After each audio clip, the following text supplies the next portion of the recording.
Hey everyone, my name's Andy. My channel's Finding Value.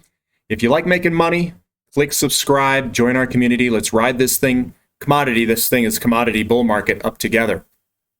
So today I'm going to go over ratios and correlations. Someone asked in the comment section, I don't think I've done this recently, is how do we know these ratios correlate? Like how do they correlate to price? I'm going to do that. I'll correlate it to price. I'm going to show you how all this stuff is correlated across all these different things that I'm talking about. How the ratios are correlated to the real estate market, how the real estate market kind of shifts and pushes things higher. I can do all that. So I'm going to jump in here, do the ratios and correlations. I did present this once, I think a while back, but here we go. So this is the commodity index to S&P 500 ratio. It's cheap down here, very, very, very cheap and expensive at the tops. Correlating this chart to the real estate housing starts. I know it sounds weird. Why am I correlating commodities with real estate? Real estate's the driver of inflation. Inflation is the driver of increased interest rates. Increased interest rates drives the rotation of money from bonds and stocks into commodities. That's really what drives this cycle up and down. I propose is the fluctuation of interest rates. But what fluctuates interest rates is the real estate cycle, because that is what allows or gets the money out into the economy and creates inflation. So these bubbles here, the undervalued green bubbles and the overvalued red bubbles, I put on the housing starts. The green is when it enters an expansion phase of real estate. This is the inflationary portion. This was 1970. Inflation, and there was the top peak. Inflation, the top peak was just after, and then inflation. So really what happens is it was going through this big cycle of mainly an expansionary phase of real estate over here. And then you want to sell where the red is. This one would have been a lot easier. So, and again, when you think about this, it takes a little bit of time to get the inflation going. So you have to enter this you have to enter the real estate cycle. It's got to be in an expansionary phase for a little bit before that inflation starts to be felt. So the M2 money supply increases, then that inflation works its way through the system. It takes about a year or two. And right now, we are kind of at the beginning of this expansion phase. And it's going to take, I think, very soon before you start seeing all of these things move substantially. So, and it also lags a little bit in terms of precious metals. You'll see this like kind of the first original big move higher. It'll pull back. And then once that inflation is felt in the system, all this money starts coming in and piling in. Here is the oil to gold ratio or gold to oil ratio. The ratio in the green means it's cheap. They are very, very cheap all through here, and it's expensive down here. I'm going to correlate these marks here with these marks here. So those overlaid with this, that's what these are. And then I overlaid it on the price. So it says you should buy oil here in 1970. That correlates with 1970 being cheap, because that's 69 here, 1970 is just after. It correlates with the housing real estate expansion phase, and it correlates 1970 down here with the cheap commodity to S&P 500 ratio index. So it's all correlated at the bottom here. Correlated, correlated, and correlated, showing us that we should be buying oil at that time. And that also overlaid on the price means that we'd be buying it at a very cheap price. Now, here's kind of the top just before 1980, 70 something. That correlates with this bottom here at the late 70s. That correlates with this top here, late 70s. And it correlates with this guy here, 73, 74, but late 70s was in here. So 78, it came back up and did it right here. That would have been a tough one because I would have probably sold or looked to be selling in 73, 74. 73, 74 would have been this guy right here. It would have been a little bit early. You would have got it like up here before this last kind of blow off top. Now here's 98, 99, somewhere in that range. 98, 99 is right before here, so that's about in this range. And then looking back, 98, 99 is before 2000. 98, 99, it's right here. So it all correlates there. We have a sell signal right here. That was 2008-ish. 2008-ish is right here. That's right before 2010, 2008. There's your peak. So we've got a red sell. We've got 2008 is right after sell, and then 2008 sell. All of them align. So that's your alignment there. And now we're throwing this massive, I've never seen this before, gold to oil ratio that's never been this cheap in the history of this ratio, all the way back to 1861. This was an incredible opportunity to buy oil to turn very little money into lots of money. This overlaid here, this is the green area saying we should be buying oil at this time when it was $20, $30, $40. So it aligns, it aligns, it aligns, and it aligns. This has never been this cheap. It's freaking way down here. So that's good. Now here's the platinum to gold ratio, just to show you this ratio is signaling that we broke to the upside. I think it's actually up a little bit higher.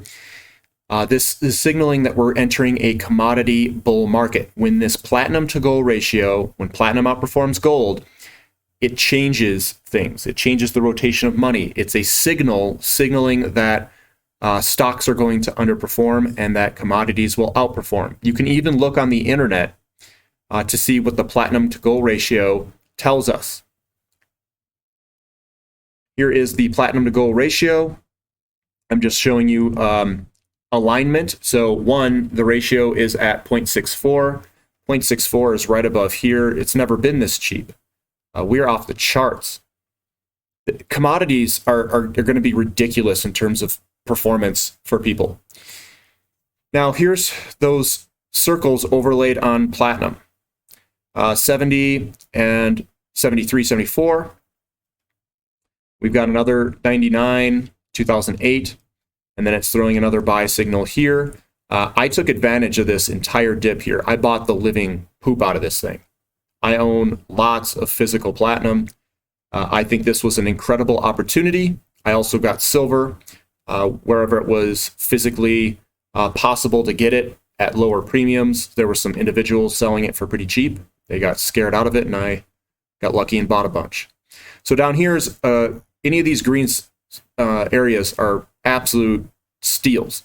Another thing to look at is we have this large pattern that broke to the upside here. Massive pattern. This is another massive pattern that broke right here. So whenever you can have a pattern and a buy signal get thrown at the same time, you're going to make tons of money, I think. So platinum's looking good. And even the platinum to palladium ratio, we are down here, down here right now. This is the real time, 0.5, right down here. Absolute cheap for platinum. So platinum is breaking out against palladium. It's maybe going to go a little bit sideways because palladium has been on a tear recently, but I think that's just going to help the cause for platinum to move higher eventually because platinum's a substitute for palladium. Here's the gold to copper ratio, 1990 to present. This was our buy signal. Buy signal's cheap, and then it got expensive for a sell signal down here. So we would have made some money in copper, but the mining companies absolutely killed it from 98, 99 all the way to 07, 08. So you would have been in the mining companies, and the mining companies have a much cleaner chart than this ratio chart. But notice that the ratio over here is pretty cheap. Let's look at a real-time one. Gold to copper real-time, 750 is what it got into in early 2020.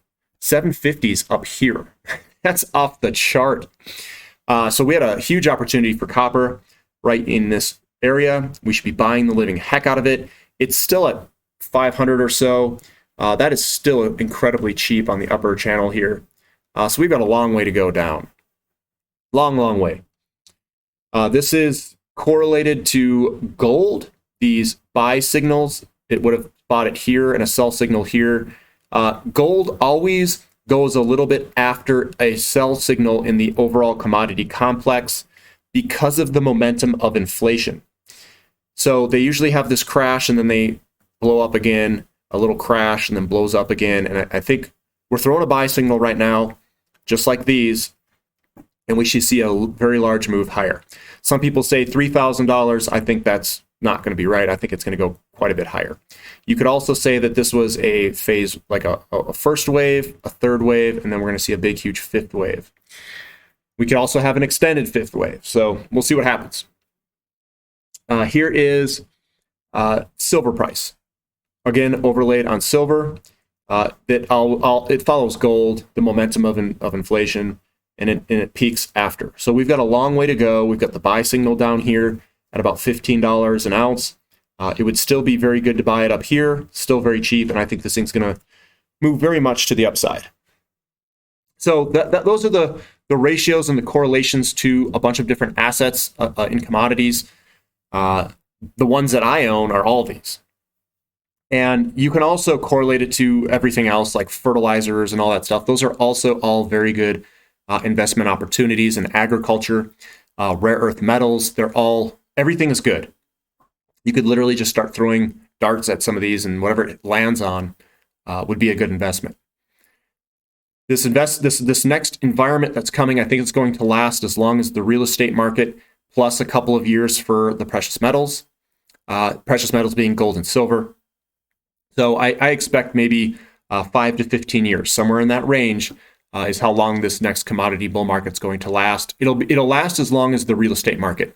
If the real estate market really gets going on their housing starts and builds a whole bunch of new homes, it's going to be shorter lived. If they don't, and it gets drawn out, it's going to be a lot longer. It won't be as intense, but it will be longer. So it depends on the real estate market, because that's where your inflation driver is. If you've got the driver of inflation, it's going to put pressure on interest rates to go up. If they are successful, they being the Federal Reserve, of holding interest rates down. So if interest rates want to keep rising and they go, no, you stay down, you're going to get larger and larger real negative rates. Large real negative rates is going to be fire for all this. And it's going to push precious metals very much higher. And they're going to get in a very precarious situation where if interest rates go too high, your debt levels, since they are so high in the economy, it's going to put pressure on the money printers to continue printing money just to cover the interest payments on the debt. So it's a really weird dynamic here, where if they try to hold interest rates down, they blow this stuff to the upside. This is going up either way, because you're going to get inflation. But if they hold interest rates down, it's going to increase this. It's going to increase the intensity of the move. So I see this as a very good, kind of very large asymmetric bet that's coming in commodities. If you guys like this content, give me a thumbs up. Appreciate you guys listening. And thanks for watching. This is Finding Value.